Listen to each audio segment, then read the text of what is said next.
હિંસા બાદ ફરી એકવાર વડાપ્રધાન નરેન્દ્ર મોદી પ્રથમ વખત હવે મણિપુરના પ્રવાસે પહોંચશે।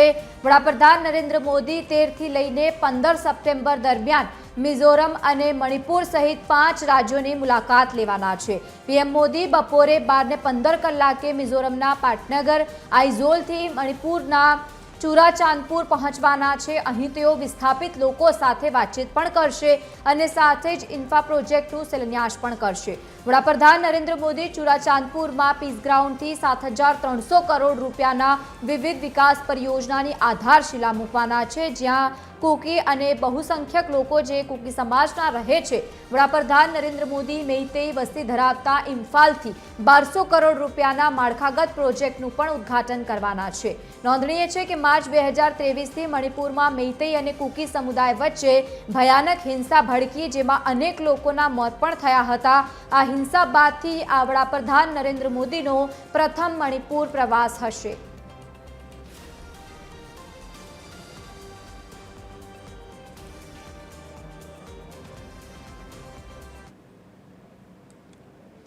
વડાપ્રધાન નરેન્દ્ર મોદી આજે મિઝોરમના પ્રવાસે છે। આઇઝોલના સાયરંગ રેલવે સ્ટેશનનું તેઓ ઉદ્ઘાટન કરવાના છે અને ઉદ્ઘાટન બાદ ટ્રેન ટનલ પહાડોમાંથી પસાર થઈ આઇઝોલ પહોંચશે। મિઝોરમ અને સાથે જ બૈરાબી વચ્ચેનો બનેલો આ પુલ કુતુબ મિનાર કરતાં પણ ઊંચો રેલવે બાંધકામ એન્જિનિયરો માટે પડકારજનક હતો। પ્રોજેક્ટ વિકાસ અને સાથે જ આત્મવિશ્વાસ અને જે એન્જિનિયરિંગનો ચમત્કાર છે તે આ પ્રોજેક્ટમાં જોવા મળશે। સાયરંગ રેલવે સ્ટેશનના ઉદ્ઘાટનથી રેલવે કનેક્ટિવિટી વધુ મજબૂત બનશે। રેલવે સ્ટેશનના ઉદ્ઘાટનથી કોલકાતા અને દિલ્હી જવું હવે સરળ બનશે। રાજધાની સુધી પહોંચવા માટે કલાકો સુધી મુસાફરી કરવી પડતી હતી। રોડ મુસાફરી અને મિઝોરમમાં સૌપ્રથમવાર દોડશે વંદે ભારત અને રાજધાની ટ્રેન। મિઝોરમમાં બૈરાબી એકમાત્ર જ રેલવે સ્ટેશન હતું।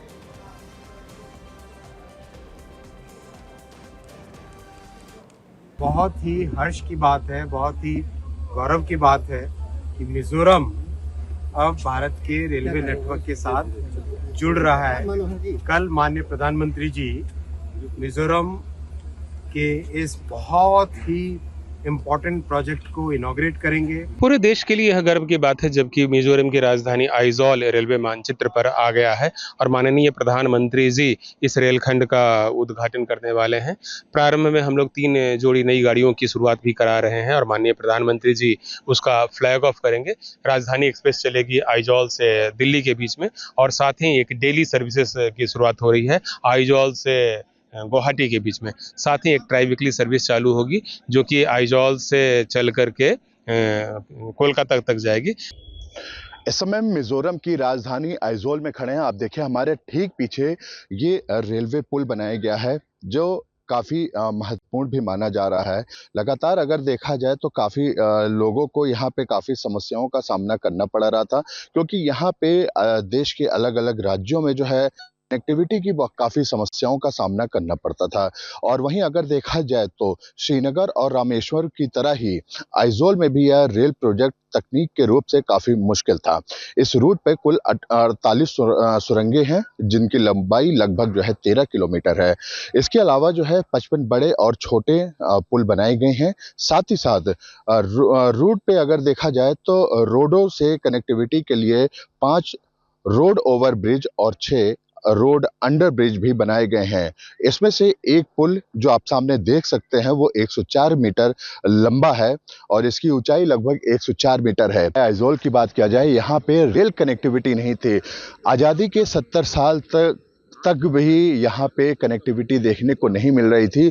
कल इस पुल का और रेलवे का उद्घाटन जो है प्रधानमंत्री मोदी करेंगे, जो दिल्ली, गुवाहाटी, वेस्ट बंगाल होते हुए जो है ये आइजोल से जो जाएगी। सारंग रेलवे स्टेशन है, यहाँ से उद्घाटन किया जाएगा। 2 ऐसी ट्रेनें हैं, वंदे भारत और राजधानी जो है वो आनंद विहार तक जाएगी। तो ऐसे कई ट्रेनें आने वाले समय पे और भी देखने को मिल सकती है। लेकिन जिस तरह से रेलवे और प्रधानमंत्री मोदी ने जिस तरह से ये काम को अंजाम दिया है, एक इतिहास भी लगातार देखने को मिल रहा है। चाहे वो जम्मू कश्मीर की बात कर लिया जाए या रामेश्वरम की बात कर लिया जाए, जिस तरह से लगातार पुल बनाए जा रहे हैं और कनेक्टिविटी को लेकर जो है लगातार रेलवे तत्पर है, उसी को जीता जागता सबूत आपको देखने को मिल रहा है। वैभव श्रीवास्तव, टीवी 13 गुजराती, मिजोरम। इस समय हम मिजोरम की राजधानी आइजोल में खड़े हैं और आपको दिखाते हैं कि पिलर जो टनल बना है, टनल नंबर 144 है, आपको सामने दिख रहा होगा, ये टनल नंबर 144 है। अगर चारों दिशाओं में अगर आपको दिखाने की कोशिश करें तो ऊंची ऊंची पहाड़ियां ही आपको देखेंगी। यहाँ पे रेल कनेक्टिविटी नहीं थी। यहाँ पे देखिए, एक तरह से जो नदी है वो बह रही है और घने जंगल हैं। यानी ये कहा जाए गलत नहीं होगा कि पहाड़ियों के बीच में जिस तरह से रेलवे ने कारनामा किया है, सिर्फ मिजोरम ही नहीं, आइजोल ही नहीं, आपने इससे पहले भी देखा होगा कि जिस तरह से रामेश्वरम में और चिनाब ब्रिज जो जम्मू कश्मीर में स्थित है उसको किस तरह से बनाया गया है। अभी तक देखा जाए तो इस समय आइजोल पहुंचने के लिए बहुत सीमित फ्लाइटें विकल्प में हैं, जो सिर्फ गुवाहाटी, कोलकाता और इम्फाल से उड़ानें मिलती थी। फिलहाल मिजोरम में सिर्फ एक रेलवे स्टेशन है, वैराबी, जो आइजोल से 90 किलोमीटर दूर है। इसके बाद सबसे नजदीक का जो बड़ा रेलवे स्टेशन है वो आसाम का सिलचर है, जो आइजोल से 180 किलोमीटर दूर है। यहाँ पे बस या टैक्सी से ही यहाँ पे आना संभव हो सकता है। लेकिन जिस तरह से रेलवे ने बड़ा कारनामा किया है, और आप देखिए कि इस तरह से जो आइजोल है वहाँ पे कनेक्टिविटी अब जो है नॉर्थ ईस्ट को मिलने वाली है। चाहे अब यहाँ से सीधे आप दिल्ली जा सकते हैं, आसाम जा सकते हैं, वेस्ट बंगाल, गुवाहाटी जैसे शहरों में भी आप अब कनेक्टिविटी मिल रही है लोगों को, और इसी दौरान लोगों में काफ़ी उत्साह भी देखने को मिल रहा है। कल प्रधानमंत्री नरेंद्र मोदी इसका उद्घाटन करेंगे और डिमांड के अनुसार आने वाले समय पे और भी कई ट्रेनें जो है यहाँ से चलाई जा सकती है। फिलहाल 2 ऐसी ट्रेनें हैं जो वंदे भारत और राजधानी, सिर्फ 2 ऐसी ट्रेनें हैं जो यहां से आइजोल से जो है कनेक्टिविटी देखने को मिलेगा। तो कहीं ना कहीं रेलवे ने एक बड़ा कारनामा करके दिखाया है, और आने वाले समय पे और भी ऐसे कई जो ट्रेनें हैं, राजधानी, शताब्दी, वंदे भारत या फिर अमृत भारत जैसे ट्रेनें जो हैं वो आइजोल वासियों को मिल सकती है। वैभव श्रीवास्तव, टीवी 13 गुजराती, आइजोल। इस समय मिजोरम के सायरंग रेलवे स्टेशन पे खड़े हैं। आप देखिए हमारे ठीक पीछे ये सायरंग रेलवे स्टेशन है, और कल प्रधानमंत्री मोदी इसका उद्घाटन करेंगे। यहाँ से 3 ट्रेनें राजधानी को कनेक्ट करेगी।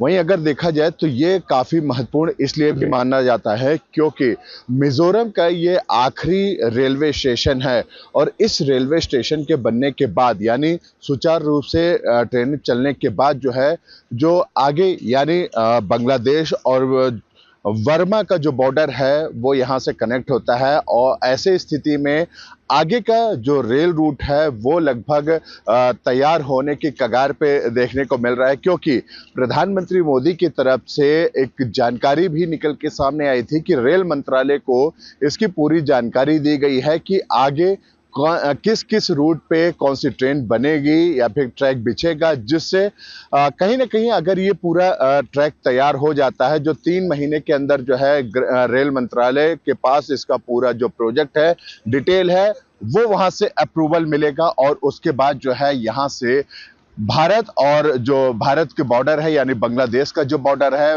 और वर्मा का जो बॉर्डर है, वहां तक आसानी से ट्रेन लाइन बिछ जाएगी। और खासकर ये इसलिए भी महत्वपूर्ण माना जाता है कि नॉर्थ ईस्ट में जो आर्मी है, एयरफोर्स और नेवी को काफी समस्याओं का सामना करना पड़ता था, लेकिन जब से ये सुचारू रूप से ये ट्रैक बन जाएगा और ये चलने लगेगा, तो ऐसे स्थिति में वर्मा और जो बांग्लादेश के बॉर्डर है वहां पे आर्मी सेनाएं जो हैं आसानी से अपने हथियार, गोला बारूद, टैंक जैसे चीजें जो है वो यहाँ पे लेके जा सकती है।